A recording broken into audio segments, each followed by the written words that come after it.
Hello friends, welcome back to my YouTube channel the youth classes. Friends, आज हम आपके लिए लेकर के आए हैं सामान्य ज्ञान का मॉडल नंबर 7। इसमें वन शॉट में 30 क्वेश्चन हैं, सारे इंपॉर्टेंट क्वेश्चन हैं। हमारे साथ जुड़ करके आप SSC GD, SSC CGL, CHSL के लिए जनरल नॉलेज की तैयारी कर सकते हैं। साथ ही बिना कुछ देर किए हम चलते हैं अपने पहले क्वेश्चन की ओर। फ्रेंड्स, हमारा पहला क्वेश्चन आ चुका है। निम्नलिखित में से कौन सा ग्रह सौरमंडल में के सबसे ठंडे ग्रह की श्रेणी में आता है? इसके ऑप्शंस हैं आपके सामने: यूरेनस, नेपच्यून, बुध, मंगल। इन चारों में से साथियों जो सौरमंडल के सबसे ठंडे ग्रह की श्रेणी में आता है, सूर्य से जिसकी दूरी सबसे ज़्यादा होगी वही सबसे ठंडे ग्रहों में आएगा। इसमें सही आंसर हो जाएगा यूरेनस। नेक्स्ट क्वेश्चन है अपना क्वेश्चन नंबर 2। वह उपकरण है जो भूकंप की तीव्रता को मापने में मदद करता है। साथियों, ये एक सिंपल क्वेश्चन है, लेकिन फिर भी कई लोग कंफ्यूज हो जाते हैं। इसके ऑप्शन हैं Mercalli scale, seismograph, Richter scale. उपरोक्त में से कोई नहीं। साथियों, मार्केल स्केल का तो इसमें कोई लेना देना नहीं है। बच्चे सीस्मोग्राफ और रिक्टर स्केल में कंफ्यूज हो जाते हैं, लेकिन इसका सही आंसर होता है तीव्रता मापने के लिए रिक्टर स्केल का यूज किया जाता है। नेक्स्ट क्वेश्चन है अपना 3। निम्नलिखित में से कौन सा लेख शिक्षा के अधिकार से संबंधित है? ये बोल रहा है शिक्षा के अधिकार से संबंधित किस किस अनुच्छेद में उल्लेख किया गया है? अनुच्छेद 21A, अनुच्छेद 29, अनुच्छेद 32, अनुच्छेद 226। साथ ही जो शिक्षा के अधिकार से संबंधित उल्लेख है वो अनुच्छेद 21 के अंतर्गत किया गया है। नेक्स्ट क्वेश्चन है अपना 4। किस बंदरगाह को भारत के पहले हरित बंदरगाह के रूप में विकसित किया गया है या विकसित कहा जाता है?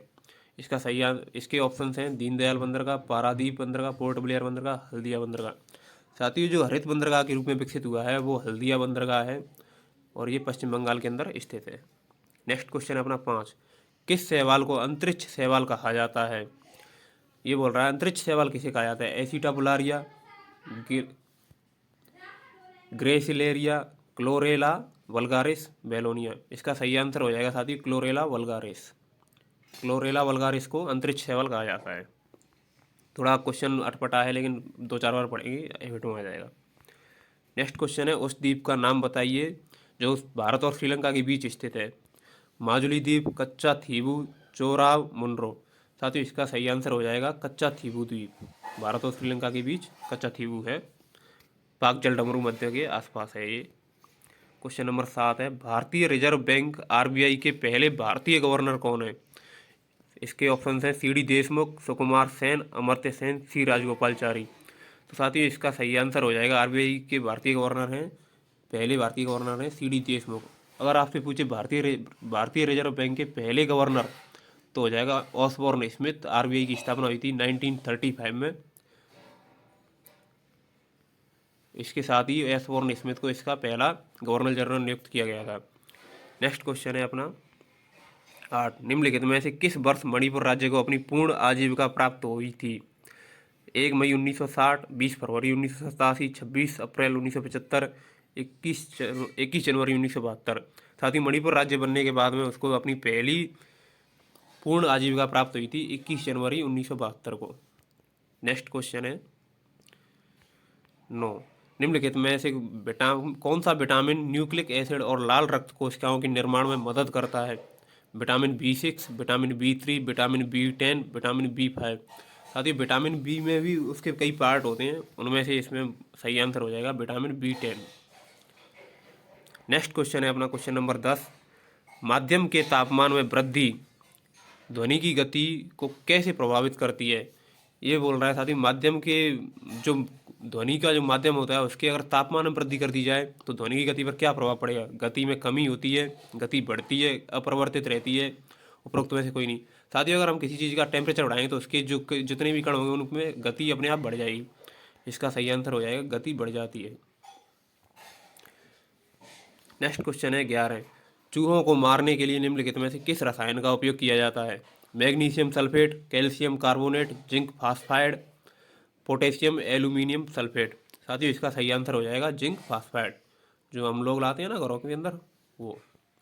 नेक्स्ट क्वेश्चन है 12। नीचे भारतीय राज्य, केंद्र शासित प्रदेश और उनकी राजधानियां हैं। निम्नलिखित विकल्पों में से बेमेल जोड़ी का चयन कीजिए।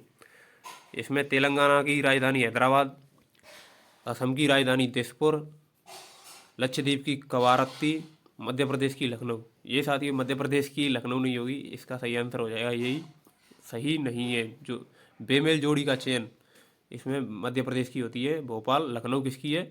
लखनऊ आपकी यूपी की है। नेक्स्ट क्वेश्चन है अपना 13। पृथ्वी की आयु की गणना में किस तत्व के समस्थानिक का उपयोग किया जाता है? इसके ऑप्शंस हैं कोबाल्ट, कार्बन, सोडियम, रेडियम। तो साथियों पृथ्वी की आयु की गणना के लिए जो समस्थानिक होते हैं वो कार्बन के समस्थानिक होते हैं, C13, C14, C15। Next question है 14। किस वायसराय को भारतीय रेलवे का जनक कहा जाता है? रेलवे का जनक भारत में लॉर्ड डफरिन को, लॉर्ड डलहौजी को, लॉर्ड हार्डिंग को, उपरोक्त में से कोई नहीं। साथियों भारत में रेल लाने का श्रेय लॉर्ड डलहौजी को दिया जाता है। नेक्स्ट क्वेश्चन है अपना 15। निम्नलिखित में से कौन सी चिली की मुद्रा है? Peso, euro, dollar, pound. साथियों चिली की जो मुद्रा है वो पेसो है। नेक्स्ट क्वेश्चन है अपना 16। लखनऊ से 1857 के विद्रोह का नेता कौन है? लखनऊ में जो 1857 की क्रांति हुई थी उसका नेतृत्व किसने किया था? इसका नेतृत्व किया था बेगम हजरत महल ने। नेक्स्ट क्वेश्चन है 17। वह थियोसोफिकल सोसाइटी की स्थापना करने वाले प्रसिद्ध नेता हैं? स्वामी विवेकानंद जी, सैयद अहमद खान जी, HP ब्लावत्स्की, आत्माराम पांडुरंग। साथियों आपको पता होगा थियोसोफिकल सोसाइटी की स्थापना, ये एक इम्पोर्टेंट क्वेश्चन है, इसकी स्थापना की थी HP ब्लावत्स्की ने। सी ऑप्शन बिल्कुल सही हो जाएगा आपका। Question number 18। Quantum theory of radiation का आविष्कार किसने किया था? साइंस का बहुत ही महत्वपूर्ण क्वेश्चन है। नील बोहर ने, प्लैंक ने, रदरफोर्ड ने, J.J. थॉमसन ने। क्वांटम थ्योरी ऑफ रेडिएशन का आपको पता होना चाहिए, इसका आविष्कार किया था प्लैंक महोदय ने। नेक्स्ट क्वेश्चन है 19। विश्व का सबसे बड़ा पठार कौन सा है? मैक्सिको का पठार, दक्कन का पठार, अरब का पठार, तिब्बती पठार। तो विश्व का सबसे बड़ा पठार पूछ रहा है ये, आपको ध्यान रखना है। तिब्बत का पठार अपना सबसे ऊंचा पठार है विश्व में। Question number 20। निम्नलिखित तत्वों में से कौन सा तत्व हवा में एक प्रमुख अनुपात में मौजूद है? जो अपने पर्यावरण है, वातावरण है पूरा, उसके अंदर हवा में एक प्रमुख तत्व मतलब सबसे ज़्यादा मात्रा में मौजूद कौन सा है? इसके ऑप्शन हैं oxygen, nitrogen, carbon dioxide, organ. साथियों आपको पता होगा ऑक्सीजन लगभग 21% है, नाइट्रोजन लगभग 78% है, कार्बन डाइऑक्साइड 0.0103 हो गया अब इसका अनुपात। इसका सही आंसर हो जाएगा नाइट्रोजन। नेक्स्ट क्वेश्चन है 21। निम्नलिखित में से किस देश की राजधानी बैंकॉक है और रबर का प्रमुख उत्पादक है? साथियों बैंकॉक आप राजधानी के हिसाब से लगा सकते हैं या फिर रबर के प्रमुख उत्पादक के तौर पर देखें। इसका ऑप्शन है थाईलैंड, चीन, ब्राज़ील, घाना। तो बैंकॉक आपकी थाईलैंड की राजधानी है और थाईलैंड रबर का एक प्रमुख उत्पादक देश भी है। नेक्स्ट क्वेश्चन है 22। चट्टान में उत्तल उत्तल को क्या कहा जाता है? चट्टान में जो उथला उथला हिस्सा होता है उसे क्या कहा जाता है? इसके ऑप्शन हैं सिंकलाइन, क्रेस्टलाइन, एंटीलाइन, उपरोक्त में से कोई नहीं। जो उत्तल उत्तल हिस्सा होता है, उभरा हुआ हिस्सा होता है, उसे एंटीलाइन कहा जाता है।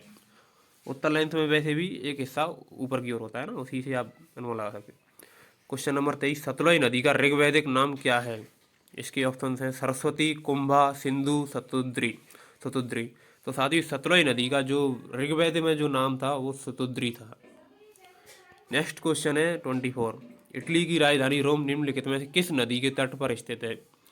साथियों इसके ऑप्शन है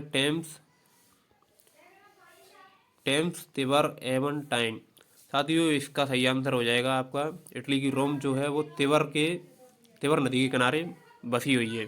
टेम्स के किनारे है आपका इंग्लैंड का शहर है लंदन इंग्लैंड की राजधानी है, वो बसा हुआ है। नेक्स्ट क्वेश्चन अपना 25। ऑप्टिकल फाइबर किस सिद्धांत पर काम करता है? इसके ऑप्शन हैं प्रकाश का विवर्तन, प्रकाश का अपवर्तन, पूर्ण आंतरिक परावर्तन, उपरोक्त में से कोई नहीं। साथियों जो ऑप्टिकल फाइबर का सिद्धांत है वो प्रकाश के पूर्ण आंतरिक परावर्तन पर कार्य करता है। नेक्स्ट क्वेश्चन है अपना 26। गन्ने की लाल जड़ के लिए कौन सा कवक जिम्मेदार है?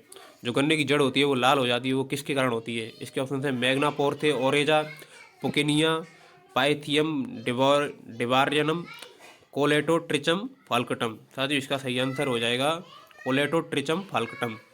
Question number 27। प्रधानमंत्री के कर्तव्य संविधान के किस अनुच्छेद के अंतर्गत आते हैं?